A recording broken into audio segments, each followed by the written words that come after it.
Zaman Nabi membentuk pasukan penagih zakat. Zaman Khalifah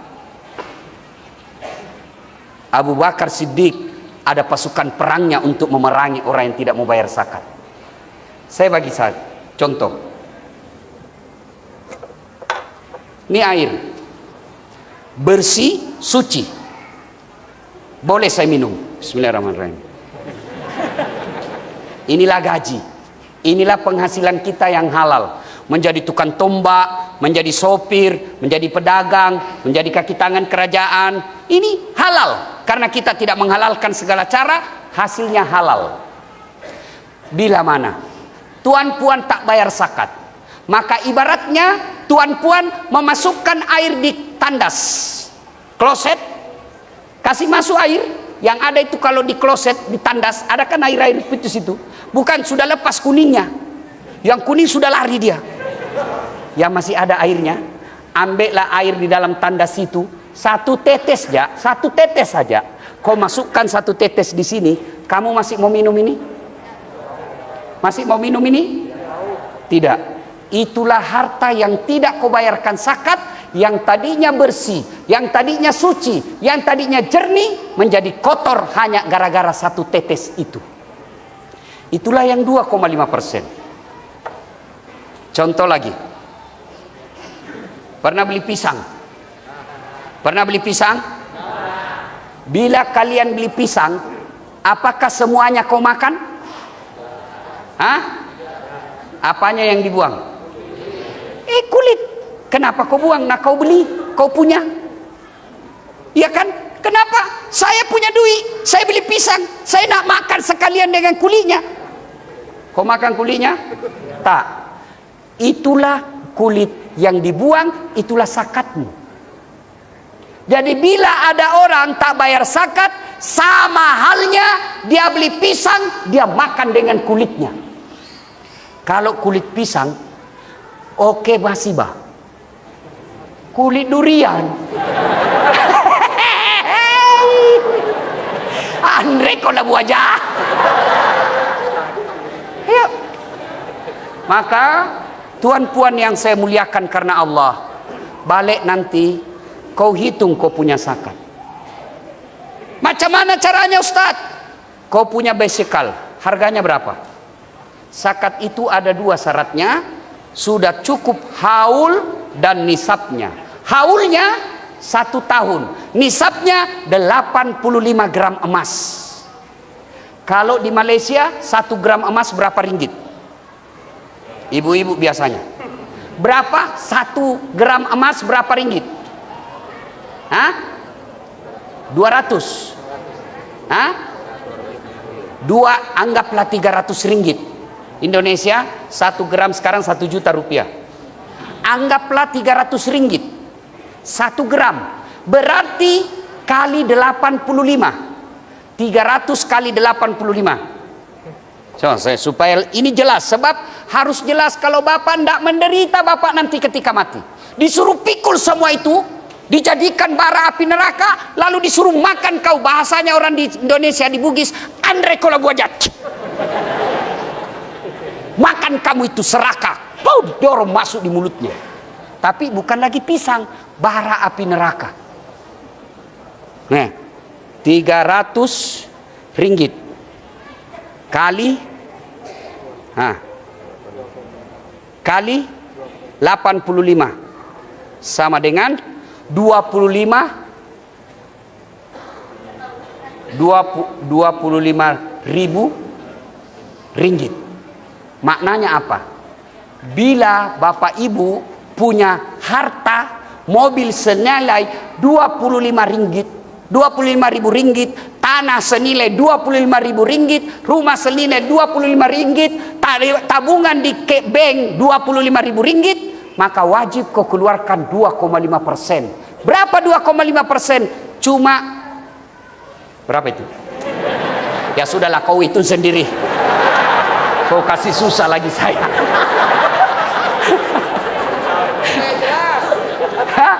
Kau itu sendirilah. Ya kan? Maknanya kalau 1 juta itu 2,5%, keluarnya cuma 25.000. 1 juta 25.000 rupiah. Kalau kalian tidak keluarkan, maka dia kotori semua hartamu. Kalau sudah harta kotor dimakan, maka anakmu kepala batu, istrimu tukang ngomel. Tapi kalau kau rajin keluarkan zakat, apa kamu cakap istrimu taat? Sayang, kenapa kau ketawa? Bini saya kalau saya panggil sayangku, aduh. Tapi kata istri saya, kamu ini Ustadz, laki-laki jarum super. Apalagi itu, jarang di rumah, suka pergi. Tapi saya bilang, saya bukan laki-laki jisamsu. Apa itu? Janji manis nyatanya palsu. Dari mana datangnya cinta? Dari Facebook turun ke WA. Dari mana datangnya kecewa? Setelah ketemu ternyata berbeda.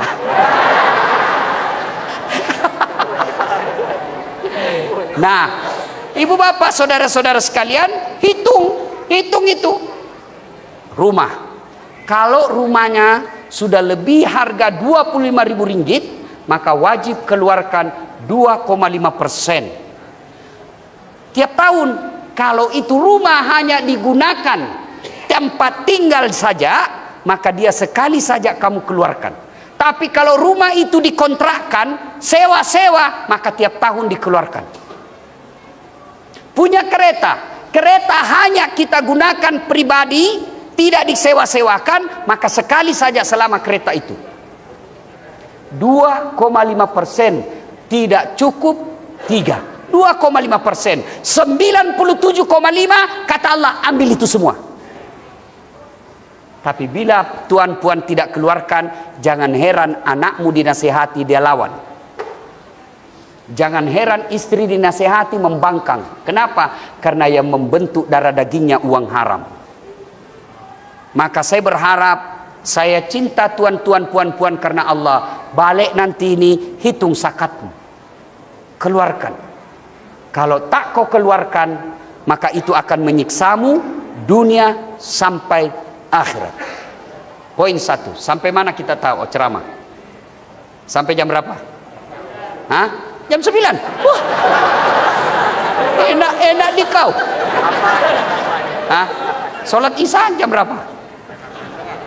Yang kedua, tajuk kedua, siapa yang hafal doa sapu jagat? Saya bagi hadiah. Hah? Siapa yang hafal doa sapu jagat? Saya bagi hadiah. Ayo, doa sapu jagat. Hah? Mana? Ah, kamu hafal? Ah, sini. Tak ada yang hafal. La haula wala quwata illa billah. Doa sapu jagat. Ada yang hafal? Tak ada? Pasti kamu hafal semua. Cuma kau tidak tahu judulnya. Doa sapu jagat selamat duit saya.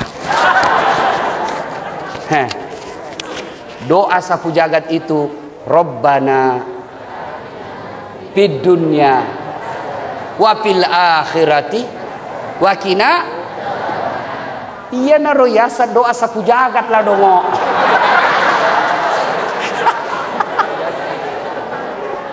Ada yang hafal? Kok tidak jadi? Ada yang hafal artinya? Artinya. Ada yang hafal? Saya bagi lagi hadiah. Ayo. Budak-budak. Ah, sini kau. Sini. Cepat, kau masuk di YouTube. Ayo. Siapa yang hafal artinya? Itu doa. Hah? Orang tuanya? Tak ada juga. Weh, pantas doamu tidak dikabulkan. Kamu minta tak tahu apa yang kau minta. Allahu Akbar. Macam mana doamu mau dikabulkan? Kamu tidak tahu apa yang kau minta. Padahal doa ini kalau Allah kabulkan itu aman kau dunia akhirat. Fid dunya hasanah, selamat di dunia, wa fil akhirati hasanah, selamat akhirat. Maknanya kaya dunia, kaya akhirat. Maknanya pejabat dunia, pejabat akhirat. Maknanya hebat dunia, hebat akhirat. Berapa banyak kita lihat hebat di dunia, sengsara di akhirat. Hebat di dunia, menderita di akhirat. Orang Islam doanya fid dunya hasanah, wa fil akhirati hasanah. Pantaslah kita tidak dikabul doa. Kita tak tahu apa yang kita minta. Minta kak, kata saya apa kau minta? Tidak tahu, minta saja. Beleng-beleng kau namanya. Nah sekarang menurut para ahli tafsir ayat fid dunya hasanah, mana sih yang dimaksud fid dunya hasanah? Mana ini semua selamat di dunia?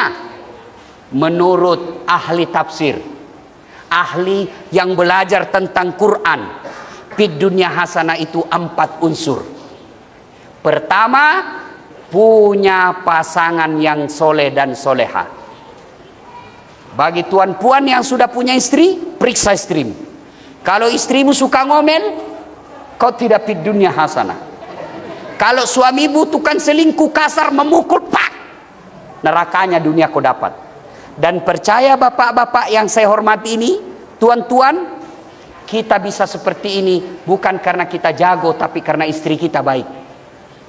Saya nih bisa ceramah macam ini bu, bukan karena saya hebat, tapi mamanya Ece yang jago. Mana boleh saya ceramah kalau istri saya tidak bagi laluan?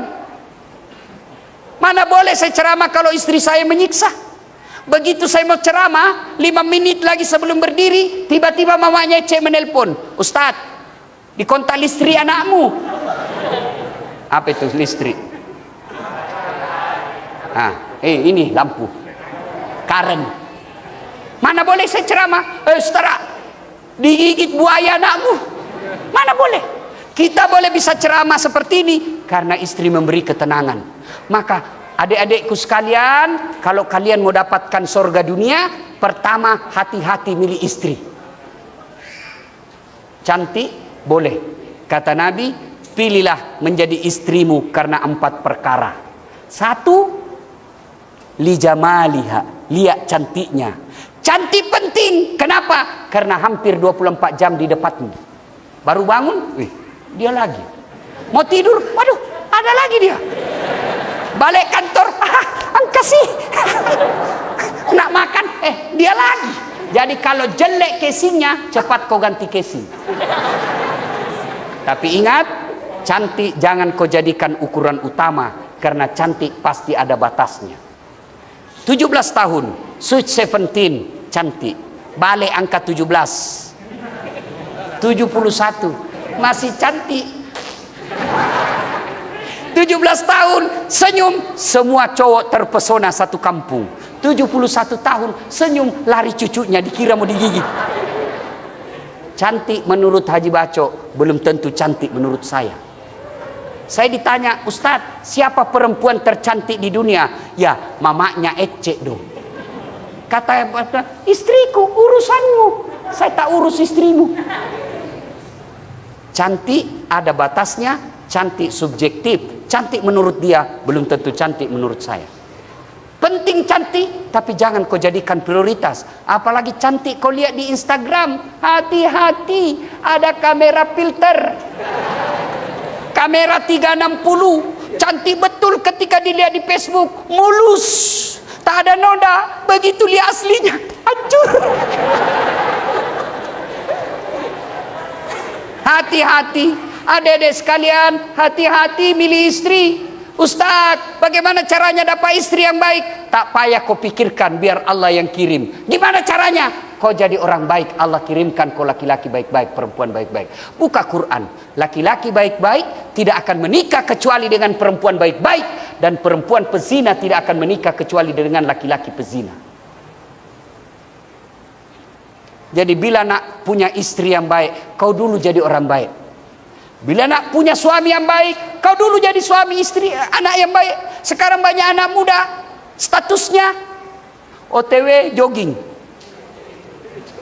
OTW yoga, OTW ngafe, OTW nonton. Begitu mau tidur, semoga dapat suami yang bisa menjadi imam dalam hidupku. Keren. Kalau kau mau dapat imam dalam hidupmu, OTW pengajian, OTW baca yasin, OTW pesantren, insya Allah kau dapat imam. 2, ketika cari istri, kata Nabi, lihatlah keturunannya. Siapa bapaknya? Penting kau cari Itulah sebabnya orang Jawa mengatakan bebet, bobot, bibit. Itulah sebabnya orang Bugis niga na iro, niga mbokna, niga indokna, niga nenena. Tapi ingat, tidak boleh jadi prioritas. Kenapa? Karena ada orang bapaknya baik, anaknya jadi pengkhianat. Siapa? Nuh alaihi salam. Ada orang bapaknya pengkhianat, anaknya jadi nabi. Siapa? Ibrahim alaihi salam. Yang ketiga, kata Nabi, lihat kekayaannya. Siapa itu? Kaya dia, bah. Boleh. Tapi jangan kau jadikan ukuran. Kaya dia, betul kaya, tapi 13 bersaudara. Habis bagi warisan. Yang keempat, kata Nabi, pilihlah karena agamanya. Lalu mahasiswa bertanya, Ustadz, kenapa agama nomor 4? Mestinya agama nomor 1.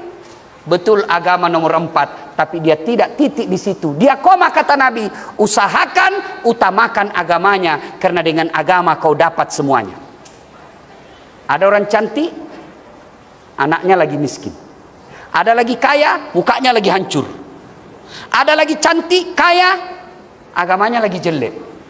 Maka untuk mendapat perempuan, dialah cantik, anak orang kaya, keturunan baik-baik, hafal Quran, 100 perempuan belum tentu ada 1. Bila tuan-tuan tahu ada di situ, di sini di Tawau, ada bapak kenal cantik, anak keturunan orang kaya, baik-baik, hafal Quran, tunjukkan saya juga masih mau. Ya kan? Maka fid dunia hasa itu punya pasangan yang baik. Tuan puan yang sudah punya suami, kalau dia baik, genggam baik-baik, dia akan mengantarmu masuk ke dalam surga. Kalau kalian punya istri yang baik, pelihara dia baik-baik, karena dia akan menolongmu selamat dunia sampai akhirat. Tapi jika ada istrimu panenakang, malas, ada 2 solusinya. 1, sabar nikmati penderitaanmu. Yang kedua, kau pisah dengan baik-baik, cerai namanya. Tapi jangan kau jelek-jelekkan dia. Ada kau punya suami jahat, malas, dia pegang duitnya, kasar, memukul, maka kau tinggalkan dia, minta kau cerai dengan baik-baik, bukan dengan saling mempermalukan. Yang kedua, yang namanya fid dunya hasanah, punya anak yang soleh. Ini saya lihat ada anak-anak santri kita. Tuh, alhamdulillah. Saya bawa anak santri saya hafal Quran juga. Bu, Bu, kalau ibu meninggal nanti siapa doakan kau? Suamimu. Kawin lagi. Dia tanya saya mamanya Ustadz, jadi kalau saya meninggal nanti kau nak kawin lagi? Saya bilang, kau sini dulu sayang, saya berikan kau penjelasan baik-baik. Jangankan kau meninggal, kau masih hidup saja, saya selalu berpikir kawin lagi. Apalagi kalau kau sudah mati, pastilah saya kawin. Nah, Bapak saudara-saudara sekalian, anak pesantren, apa kelebihannya? 1, makannya pasti halal. 2, sholatnya pasti berjamaah. Dan hebatnya awal waktu. Yang ketiga, dia tiap hari baca Quran. Yang keempat, pasti dia punya semangat solidaritas, selalu sama-sama. Yang kelima yang paling penting, tiap hari didoakan orang tuanya. Tapi kalau kau kirim anakmu ke London, England, Australia, Amerika, dia cakap bahasa Inggris boleh, tahan, tapi dia tak pernah sholat. Nggak ada gunamu lah, cilaka. Jago banaknya, boleh tahan banaknya itu Ustaz. Kenapa dia boleh tahan? Masih kecil dia sudah pandai bahasa Inggris. Apa hebatnya? Banyak yang begitu. Tidak percaya, banyak yang bisa bahasa Inggris. Anak-anak masih kecil, kau pergi ke Inggris. Anak-anak di Inggris, Pak, baru belajar bicara sudah bahasa Inggris. Macam, kalaupun dia bahasa Inggris, Kalau ibu bapaknya meninggal, dia berdoa pakai bahasa Inggris? Taklah. Begitu meninggal bapaknya, dia berdoa, oh my God, please help me my father.